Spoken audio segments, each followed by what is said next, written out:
یہ جو ہم نے ابھی دیکھا کہ اس بستی کے لوگ تین قسم کے تین حصوں میں منقسم ہو گئے تھے۔ ایک وہ لوگ جو گناہ میں بڑھے جا رہے تھے، ایک وہ کہ جو خود گناہ تو نہیں کر رہے تھے لیکن روک بھی نہیں رہے تھے، اور ایک وہ کہ جو گناہ سے خود بھی مجتنب تھے اور نہی عن المنکر کا فریضہ آخری وقت تک سر انجام دے رہے تھے۔ صراحت کے ساتھ یہاں جو فرمایا گیا کہ ہم نے بچایا کس کو؟ فَأَنْجَيْنَا الَّذِينَ يَنْهَوْنَ عَنِ السُّوءِ، بچایا ہم نے ان کو کہ جو روک رہے تھے بدی سے۔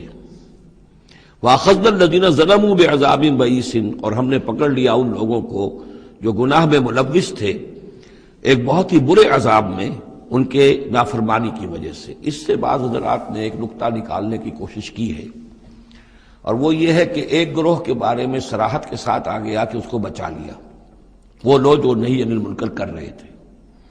ایک گروہ جس کے بارے میں صراحت سے کہا گیا کہ اس پر عذاب آیا، وہ ہے جو گناہ میں ملوث تھے۔ گویا کہ درمیانی گروہ جو ہے اس کے بارے میں یہاں سکوت اختیار کیا گیا ہے۔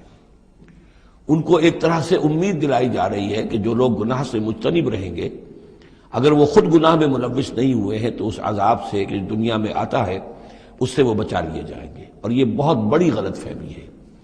یہ ایسی ہی بات ہے جیسے کہ میں نے آپ کو بتایا تھا سورہ مائدہ کے پڑھتے ہوئے کہ جو آیت مبارکہ تھی کہ علیکم انفسکم لا یضرکم من ضل اذا اہتدیتم، تو حضرت ابوبکر رضی اللہ تعالیٰ عنہ کو خطبہ ارشاد فرمانا پڑا کہ لوگوں تم اس آیت سے بالکل غلط نتیجہ نکال رہے ہو۔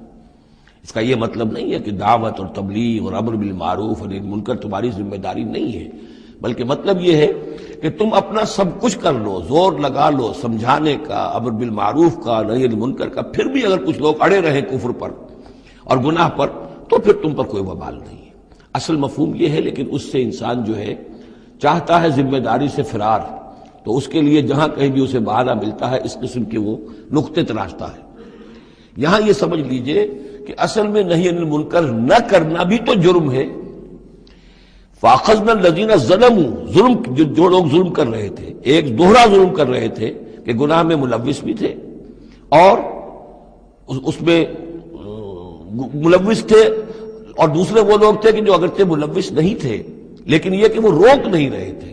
نہ روکنے کا جرم جو ہے یہ تو موجود ہے۔ اگر نہی عن المنکر فرض ہے، اگر یہ ذمہ داری ہے، تو نہ روکنا جو ہے یہ خود اپنی جگہ پر ایک جرم ہے۔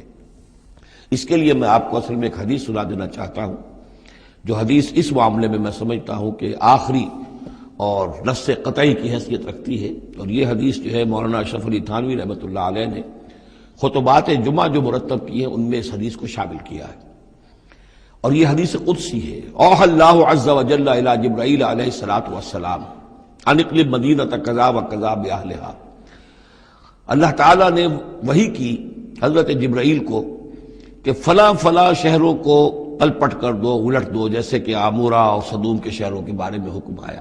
قال فقال، حضور فرماتے ہیں اس پر حضرت جبرائیل نے عرض کیا بارگاہ خداوندی میں، رب یا رب ان فیہا عبدک فلانا لم یعصک طرفۃ عین، پروردگار اس میں تو تیرا فلاں بندہ بھی ہے جس نے کبھی پلک جھپکنے جتنی دیر بھی معصیت میں نہیں گزاری، گناہ سے اتنا پاک صاف، نگاہ کا ادھر سے ادھر ہو جانا، اتنا وقت کبھی معصیت میں صرف نہیں کیا، تو کیا اس پر بھی الٹ دوں؟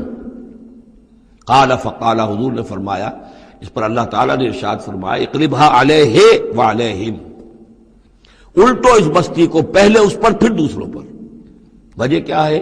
فإن وجهه لم يتبعر في ساعة قط، اس کے چہرے کا رنگ میری غیرت کی وجہ سے کبھی متغیر نہیں ہوا۔ یہ خود تو گناہ سے بچا رہا لیکن گناہ پھیلتے رہے، شریعت کی دھجیاں بکھرتی رہیں، اللہ تعالیٰ کے احکام کا مذاق اڑایا جاتا رہا، اور یہ اپنے دھندے میں لگا رہا، کاروبار میں لگا رہا، یا اپنے نوافل میں لگا رہا، مراقبوں میں لگا رہا، ذکر اذکار میں لگا رہا، تو یہ دوسروں سے بڑھ کر مجرم ہے۔ اقلبها علیہ، اقلبها علیہ وعلیہم، الٹو اس بستی کو، پہلے اس پر پھر دوسروں پر۔ فإن وجهه لم يتبعر في ساعة قط۔ اور دوسرے یہ کہ قرآن مجید میں سورہ انفال اب بہت قریب آ گئی ہے، ہم پڑھیں گے جلد ہی، وہ آیت مبارکہ بھی نص قطعی ہے قرآن کے حوالے سے، یہ تو حدیث کے حوالے سے ہوئی۔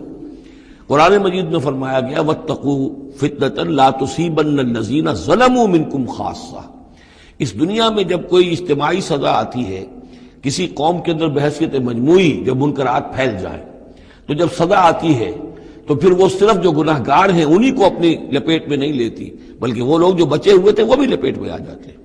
ہاں امید جو دلائی گئی ہے یہاں سے وہ یہ ہے کہ جو امر بالمعروف و نہی عن المنکر کی آخری حد تک، آخری وقت تک کوشش کرتے رہے ہوں، اللہ تعالیٰ ان کو بچا لے۔